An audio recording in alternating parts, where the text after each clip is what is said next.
Hi, and Happy New Year. I am Mark Debinski, founder and president of Bluewater Advisory and Bluewater Search, broadcasting today from beautiful Mobile Bay. And today's blog topic is Don't Burn Bridges. Our blog today is a little bit different in that we usually speak to business owners or those business executives making a hiring or organizational development decision.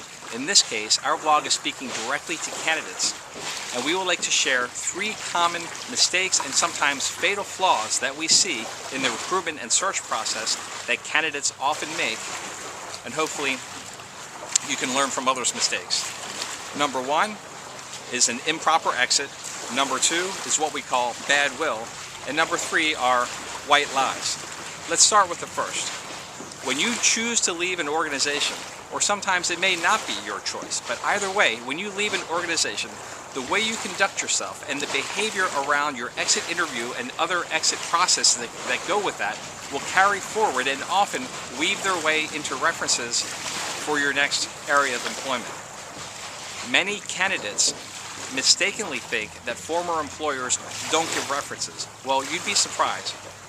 We process and screen hundreds of candidates each month, and 9 out of 10 times we can get a solid reference on a former employee, and a bad exit or a poor behavior during an exit will usually carry through to that reference.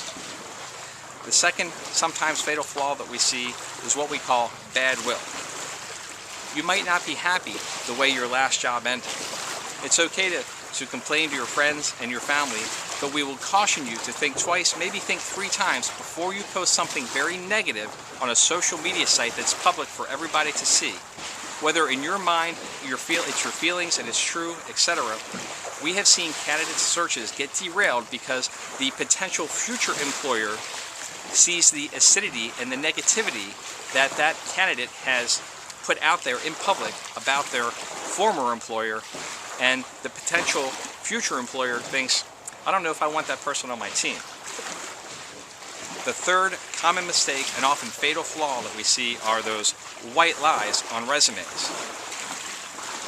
What I'm talking about are those small embellishments that oftentimes people think are okay to put either in the resume or in the onboarding and application process, and more often than not, it comes back to bite them and can often be the difference between a hire and a non-hire.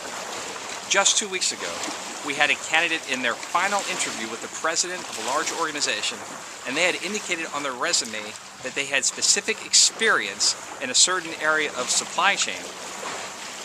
During the interview process, the president of the hiring company asked the candidate how he had actually used that experience and implemented some of those techniques in his former job and capacity.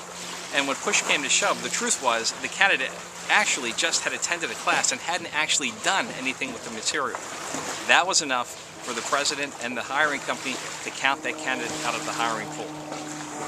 So again, 3 common mistakes and often fatal flaws that we see are an improper exit, bad will, and white lies on resumes and other applicant areas. If you'd like more information, reach out to us anytime at bluewateradvisory.com or bluewatersearch.com. We'd be happy to help you.